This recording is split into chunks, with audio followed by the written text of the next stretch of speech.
The engine I've got on my stand for this week's teardown has been in the news quite a bit lately because there is a class action lawsuit against Ford over this engine. This is the 1-liter Ford Ecoboost out of a 2016 Ford Focus. This turbocharged 3-cylinder has only done 121,000 miles on it, and it's bad.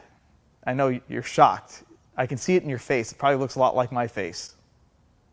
So these engines have something called a wet belt. They actually have two of them. They have a wet timing belt, which sounds ridiculous, but it's there. It also has an oil pump belt, and that is kind of the area where the class action lawsuit talks about.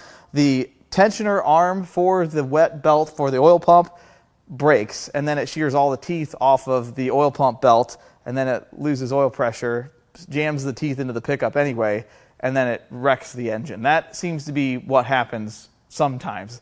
Now, obviously, being a wet belt, they require special oil. I learned that from reading the comments on the last one of these I tore down. However, I talked to people that worked or still presently work at Ford, and I even looked up buying oil from Ford parts online or any of the online parts distributors, and they don't have specific oil in North America for this engine. Now, my question to you is all oil okay for this in North America, or do they not care in North America about the longevity of these engines? At 120,000 miles, I have no idea what's actually wrong with this engine. They do suffer from other things, and they can still fail in ways that all engines on this channel have failed from: oil starvation, overheating, improper fluid levels, etc. So today we're going to tear this whole thing down and figure out what went wrong with this one. The last 61 cubic inch Ecoboost I tore down was out of a 2021 EcoSport, or EcoSport as I pronounced it in that video. Apparently that's wrong, even though it's spelled, it's a name. We'll get past that. These engines were also available in the Ford Focus and in the Ford Fiesta in North America. And I understand in other parts of the world, this engine is much more widely used in other models. Now, this makes 123 horsepower and 125 foot-pounds of torque, which in the last video didn't seem like much to me.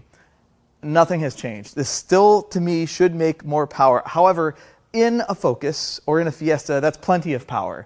But in an EcoSport, which is a bulbous crossover wannabe small SUV thing, that's not a lot of power. And they're also not very fuel efficient in that vehicle too, because the engine is undersized for the vehicle. However, if this engine was in a Fiesta or a Focus, I could see how they're very fuel efficient, and I'd like to clarify that in the last video. I was strictly talking about the EcoSport and not the other cars that this engine was offered in. This engine was purchased from another local salvage yard as a core or a suspected bad engine. When they inventoried the car this engine came from, they couldn't get it to start and it didn't sound good cranking. They told me it was out of time.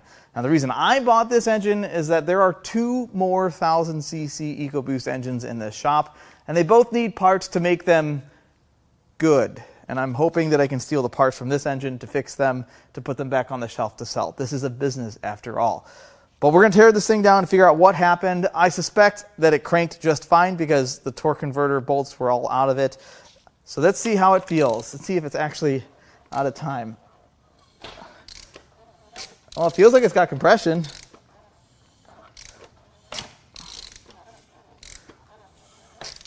I feel 3 pulses. I don't hear Uncle Rodney banging around in there, but there's only 3 uncles in there. However, when I drain the oil, so that's good. Ooh, it's getting chonky. Not good. So there's definitely some problems with this engine. The first thing I'm going to do is remove this foam engine cover. I guess I got to take the oil cap off to do that. Now we can get the coils out and take a look at the plugs.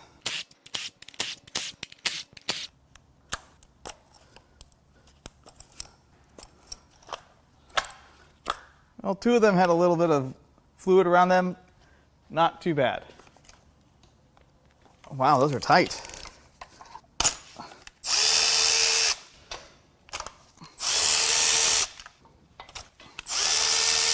So the plugs don't look that great, but none of them have been smashed or regapped, and I didn't suspect we were going to find that. They're pretty dark and dingy looking. Now that the plugs are out of it, let's see how it feels. It's blowing stuff out of there.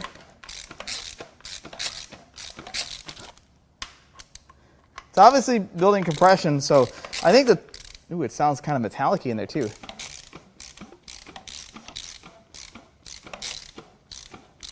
That could just be the pistons rocking in their bore. Obviously it has some compression, which means that it can't be that far out of time. Now it's time to pull the turbocharger. We're gonna start with the oil drain. Apparently not gonna happen. Can I get it off the turbo itself? And if it looks like this thing was hacked out of a car, it's because it was hacked out of a car. I think they've got the world's largest hole saw. Really, I think I just told them I needed the external parts, so they just gave me everything. All right, there's the oil drain. Then I've got a bolt right here for the oil supply. Okay, and these are the coolant lines. Those are already cut. I think everything else will come off. I might have a vacuum line to contend with. We'll cross that bridge now. Well, you thought I was going to cut that? It's a vacuum line, guys. These engines, like a lot of late model Ecoboost, don't have an exhaust manifold. They bolt directly to the head. Always want to save the hardest one for last.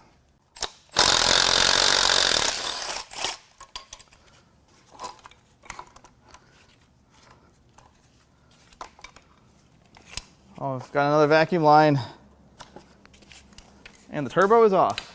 So let's take a look at this turbocharger, see if it's any kind of good. Well, there's a bunch of junk in there, but that's probably from when they sawzawed through the inlet. Impeller looks good. See, does it spin okay? I think it spins okay. Yeah, let's see what it sounds like.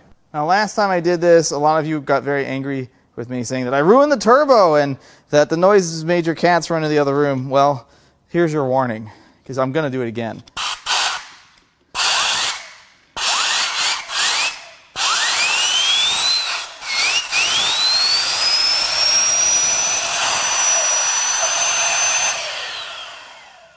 That's fun, and I'm never going to grow up. The next thing I'm going to start working on is the intake manifold. We've got the rest of this harness to remove. Oh, this is a mess.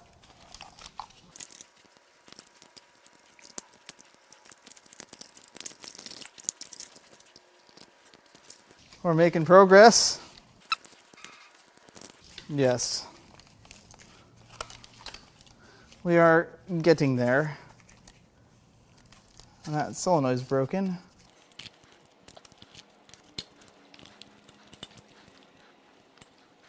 We are so very close. And there's one ground here. And the remnants of the harness are off. Now we're going to continue to zip some parts off. The bolts that hold the intake to the cylinder head.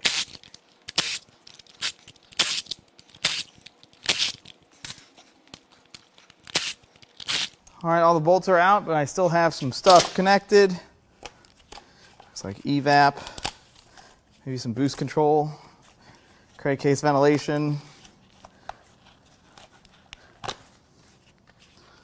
Okay, are we ready? Are we ready? Nope, we're not ready. There's another bolt right here. And there's one hiding. Why would you do it this way, Ford? Ford, you do things.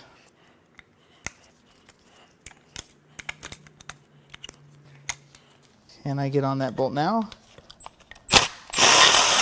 Yes. All right, now I think we're ready. Let's take a look at these intake ports. They're not terrible. Almost got some junk on it. Wait a minute. Yeah, I think they're both open the same amount. I don't see any damning evidence of engine failure yet. Let's do a little bit of cleanup. There's a bunch of bolts and stuff. That's a 7. That's an 8.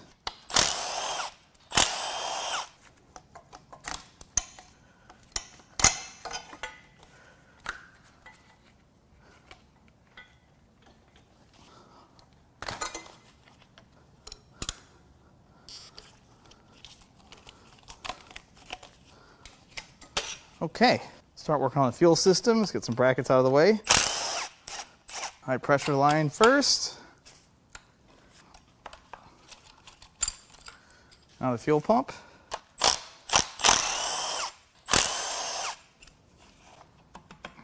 Milky. Next, the vacuum pump.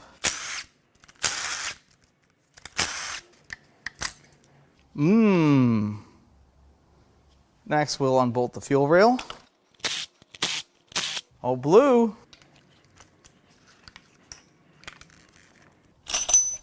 That came out pretty easily.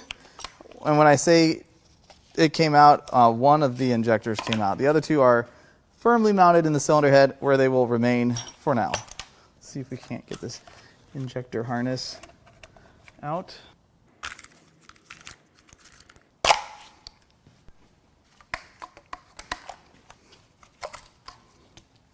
Now the heat shield gasket. Now a few things to prep the valve cover for removal. I don't know where that went. It doesn't matter. I think we're about ready to start unbolting the valve cover. Let's get the dipstick. If there is a redeeming value about this engine, it is the fact that there is still a dipstick in it.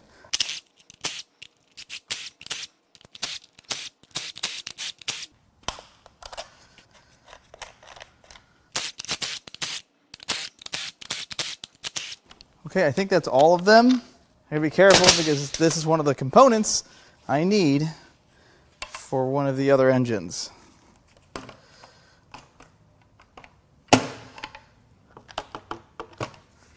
Oh, you know what? I missed one. I'm glad I didn't pry on it first. Yeah, that's definitely a bolt. I bet it's a lot easier now.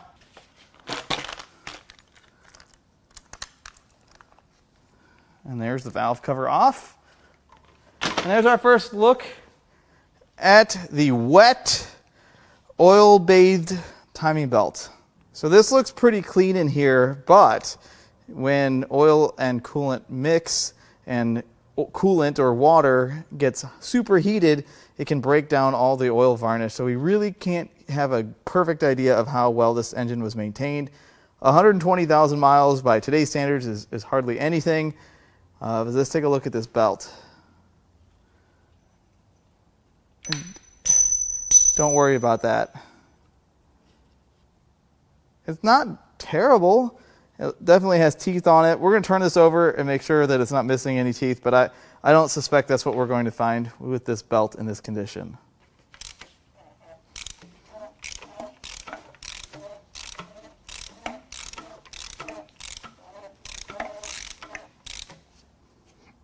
Tension feels okay. It's a Ford factory belt. I can't tell if it's original or not. I'm not sure what the interval is on these belts. I feel like I read that on the last video I did. But that belt looks to be in semi-decent condition. Now it's time to pay attention to the timing side of the engine. We've got some brackets to get out of the way, and then we will focus on the water pump.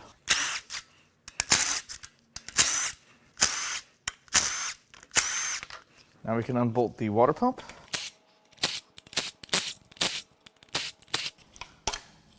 Well, that didn't take very much. Oh man, this does not turn that good. Look at the corrosion in there. So what causes the corrosion? Is that old coolant? I don't know why I can't get the gasket off. There we are. I guess that's probably why this does. I mean, it turns okay. It's just, it's too stiff. That's probably not the right word for that. But it's still, this is not a good water pump.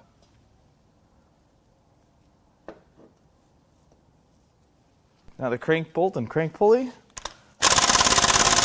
Oh, we're moving stuff. That doesn't want to come loose. Okay, let's get the big one. Actually, we're going to try the same thing, but just a little different.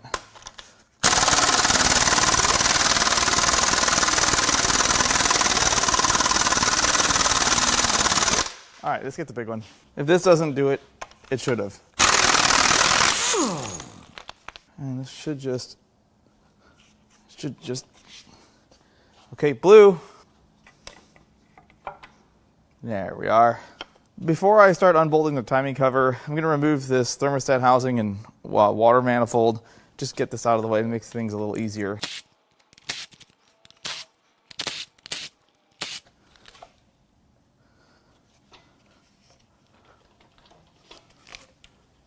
Now it's time to start unbolting the timing cover. We're going to start with the smallest bolts first. They're 8mm headed bolts.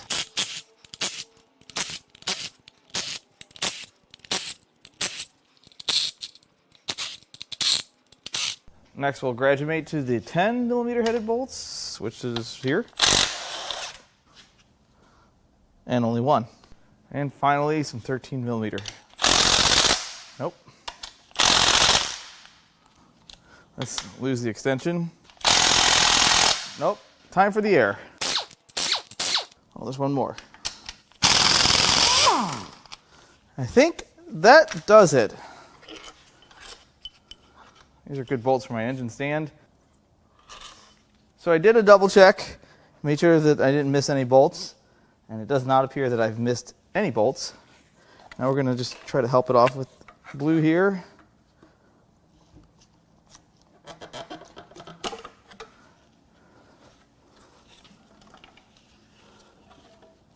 So now we get a look at the entire timing system. You can see there's that wet belt. And I guess now that it's mixed with coolant, oil mixed with coolant in this engine, this is actually a water-cooled timing belt. First of its kind. You can see that there are some signs of the belt coming apart, but it's not like it's missing teeth. It hasn't suffered a catastrophic failure yet. There's the tensioner. That is the reason for the class action lawsuit on these engines. Apparently behind that spring tensioner there's a stamped piece that fails, and then that belt loses tension. And that belt looks like it's a little rougher in texture than the actual timing belt. But I don't see any missing teeth. This all seems to look okay, just mixed with coolant. Next I'm going to unbolt the belt tensioner so we can get the belt off, so we can start taking the cylinder head apart. And there's our belt. We'll take a look at this. So here's the belt. I've turned it inside out. And you can see that there's some missing fibers at the base of each tooth. And the problem isn't so much that these rip teeth off or anything like that. It's that where do the fibers go? So they usually end up in one of two places. They'll end up in the pickup tube, which starves the engine of oil, or in the oil filter, which you change periodically. It's really not too bad. This is a Ford factory belt. I don't know if it's the original belt. At 120,000 miles, I'm not sure what the interval is. Now it is that time to cram the cam craps off so we can see what the journals look like.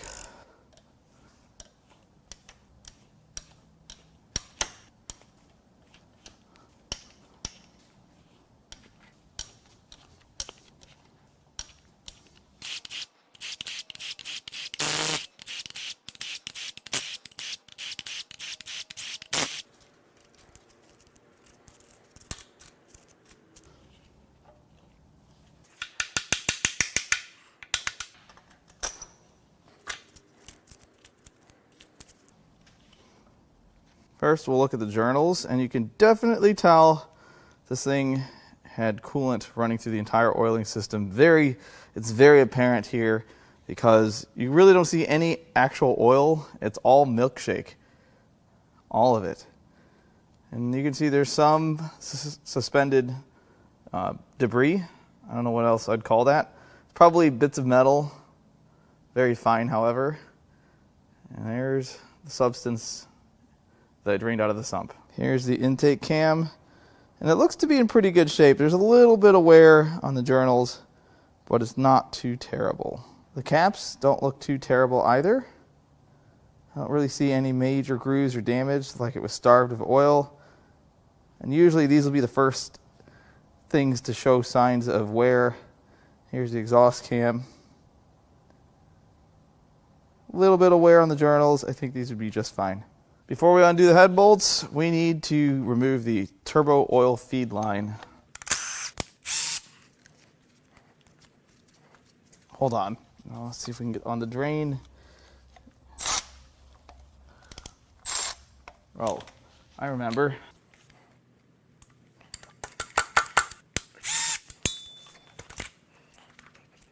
Blue. Oh, that just broke.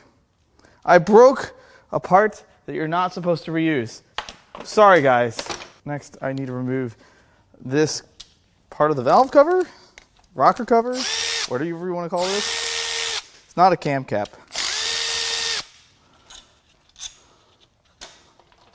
Nope. Before I crack the head bolts loose, I'm going to talk about the tooling for such. So a lot of Fords and Ford derivatives, Jaguar, Land Rover, and even some Volkswagen use this tool. This is a poly drive. It's an M10 poly drive. It is not a T55. It's not a Torx bit. It's not a T50. It's more like a T50 2.7. That's not a real tool. Regardless, this is a $10 socket on Amazon, and do not try to use some other kind of tooling to do this because you're only saving yourself 10 bucks and you're going to cause yourself so much heartache. Now it's time to crack the head bolts loose. That one wasn't as tight.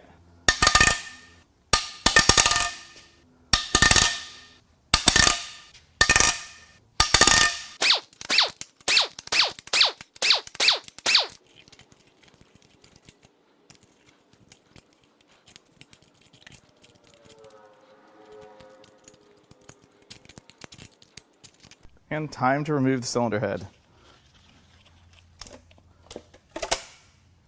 Well.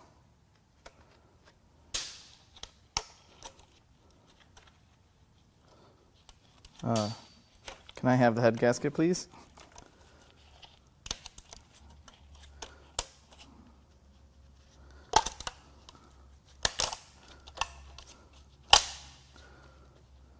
Oh yeah, look at that. Right there. Head gasket has failed between the cylinders, right where that slit is cut into the block. I feel like Ford knew that was a problem and changed that. I feel like that was a problem for more than just this engine. But this engine overheated, breached the head gasket, and that's how it mixed coolant and oil. But I don't see where it did that. I just see it blown between the cylinders. Before we get too far ahead of ourselves, it's time for some science. I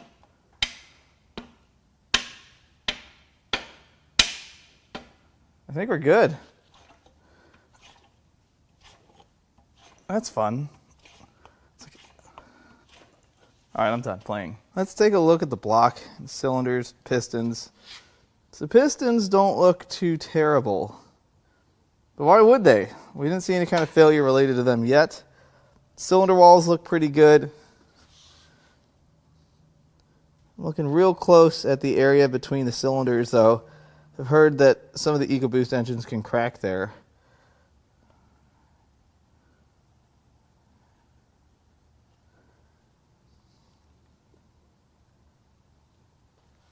I don't really see anything too terrible. There's some vertical wear, but it's not awful. Here's the cylinder head. I don't see any cracks here. Obviously, I don't know if it's warped. This cylinder is pretty wet. The rest of these, nope, that one's wet too. Okay, there goes that idea. So here's a better look at the head gasket. This is the good side. I'm using air quotes. And there is the bad side. You can see that right there. So I'm really not sure why Ford put that slit in the block, because I know that cost them dearly in lots of different campaigns to get these engines fixed. Was it to warm the engine up faster? Next, we're going to rotate this engine over, pour all the milkshake out so we can remove the oil pan.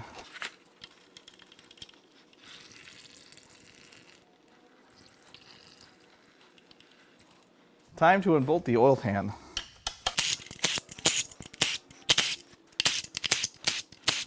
I think that should do it. Place to pry the pan right here. That didn't take very much.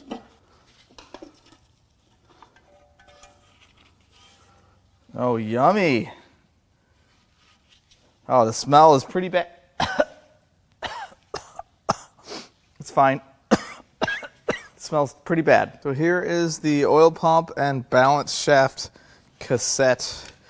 And let's remove this cover here. It comes off. There we are. There's the oil pump. It's for the balance shaft. There's the belt. You can see it looks like it's in pretty bad shape. It's pretty cracked up. However, I don't see a ton of junk in the pickup, so that's good. That must mean that either this engine had its oil changed relatively often, or maybe they ran the correct oil in it, or probably just luck. You know, we tell it's starting to crack. But that's on this side. The real indicator will be what the teeth side, the tooth side, whatever word that is. And the inside of the pan is pretty much free of debris, but it's very clear that the milkshake brought this engine and this car to the yard. The next part to be removed is the oil pump belt tensioner. And this is the part that I believe is the cause of the class action lawsuit. Apparently there's this weld or stamped section that breaks, and we're going to take a look at that as soon as this comes off.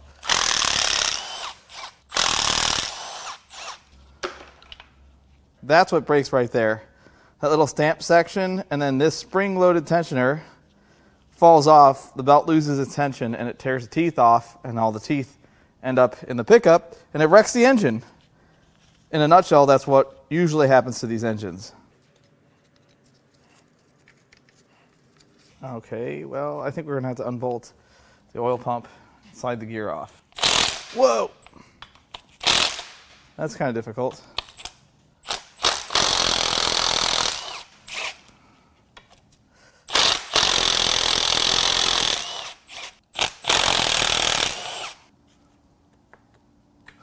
And now this belt. There we are. Let's go take a look at this oil pump belt. Here are the oil pump belt components. Here is the belt. Let's see if we can get this to focus, or at least Fiesta. So the teeth are all complete. Nothing's chunking or coming apart, but along the edge there's some missing material. It's not real bad, but obviously that had to go somewhere. And when it's in the oiling system, which is, I think, the biggest problem with running a belt that's wet, it goes into places it's not meant to be. Especially on a direct injected engine, when it's cold, you can get fuel in the oil,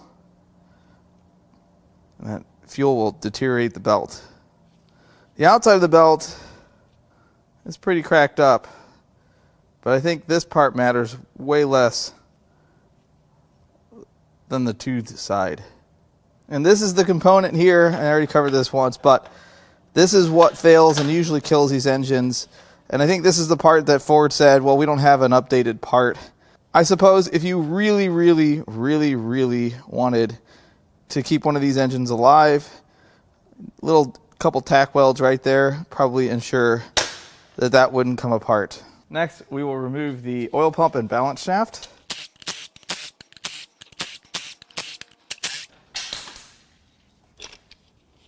Now we can take the oil pump apart. Spring loaded. It's a vane style pump, full of milkshake. Let's get this all cleaned up so we can take a look at its condition. Here's the oil pump. I don't really see a ton of wear here. I cleaned a couple of these off, and you can definitely tell a little bit of wear, but no damage from debris running through it. And I cleaned this up pretty well too, and I don't see any debris. Now keep in mind, the material from the belt, if that were to run through the oiling system, is much softer and less abrasive than the metal would be, like we've seen in teardowns past, where a bearing has come apart or something's coming apart that's metal. That'll do much more damage. Next, we'll get the oil filter off. We'll get this cut before the end of the video. Okay, what kind of He-Man did that? That is really tight for no reason.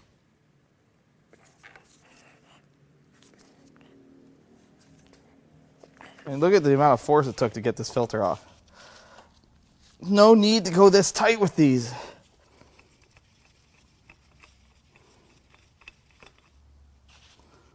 Also, that's loose. That's not supposed to happen. And then I guess it's just, might as well get all the milkshake out. Now it's time to remove the rods and pistons. All three.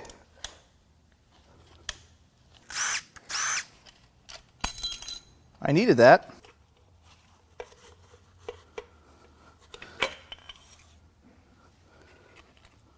And for the next.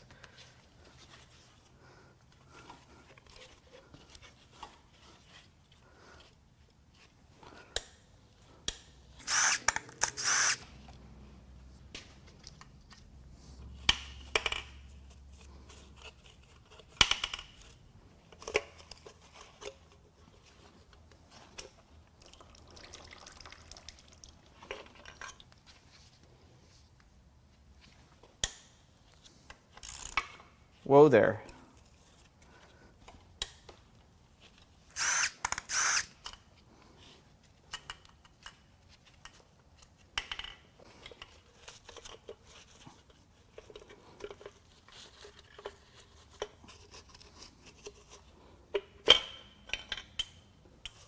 Now it's time to unbolt the main caps, which these bolts are also poly drive. I really want someone to explain to me why they did this over some more conventional fastener.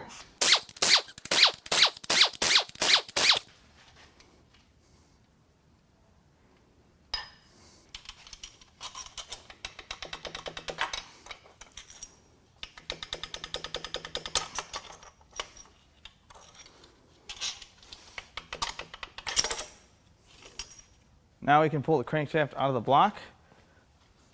Wait a minute. Let's start off with the rod bearings.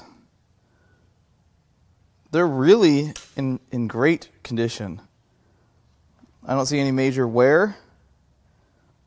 Certainly no indications that this was starved of oil. And when we get to the main bearings, much of the same. These look excellent. These are in great condition. The rods and pistons look pretty good too. Obviously we didn't think the rods would be bad. I did spray this off with some brake clean. And all the rings are, well, they're not completely free. Yeah, they are. I didn't feel any of these that were stuck. I don't see any piston damage. There's no real reason that there would be. Skirts, just a little bit of wear. These are in really decent condition. The thing is, I really can't sell this stuff, for reuse, because Ford rods and pistons, a lot of rotating assembly parts actually, are so inexpensive new that there's not much market for it. So if you guys want one of these for your desk, it's probably the only hope that these will end up somewhere. Don't really see any major damage. And as you'd expect, the crank looks okay, but there is some damage to the journals. Just a little. Just that main journal, really. A little bit on that. It's not too bad. I think it would definitely polish out, but again, a new crank's probably like $42, so good luck selling it for me. So now the block. The bores have a little bit of vertical wear, but not terrible by any stretch. And I looked this thing over really closely for cracks, and I didn't see anything.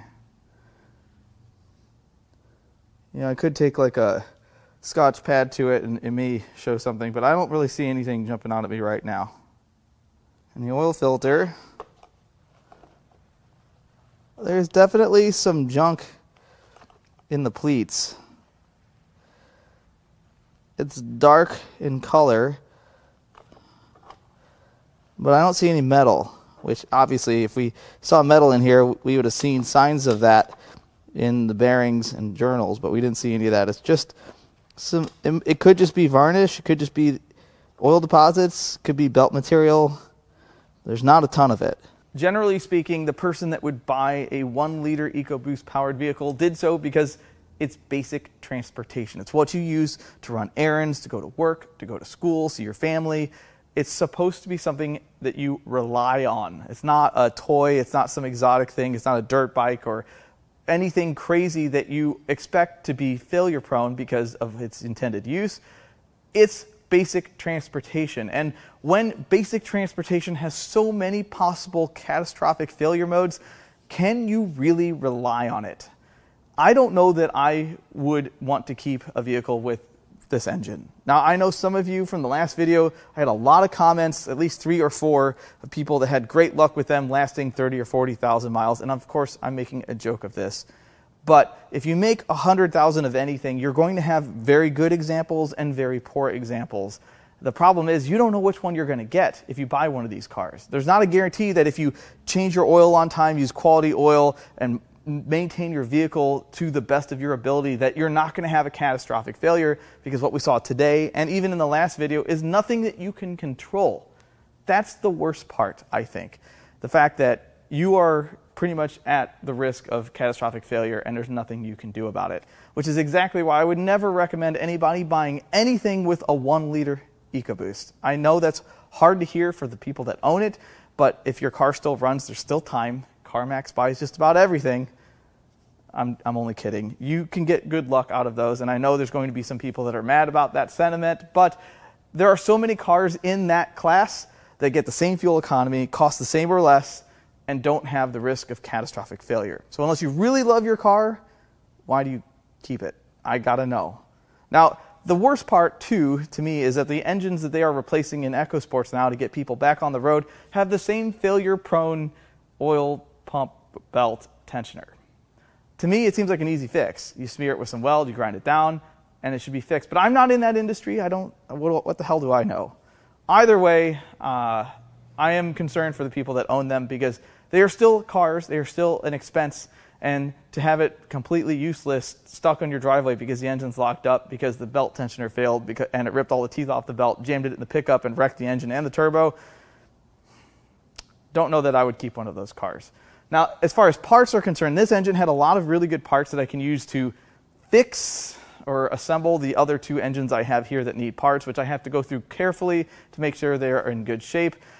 And that is its intended purpose. That's why I bought this engine. I didn't buy it for a video. I bought it because I have 2 other engines I'd like to sell and hopefully get somebody out of a jam if they own one with a bad engine. So if you'd like to buy any parts from this engine, since I don't need all of it, or anything else I've torn down, or if you want parts off of this 81,000 mile Focus ST, I'm going to leave our email in the video description. You can also go to importapart.com and peruse our inventory. I've been uploading our parts cards every single week.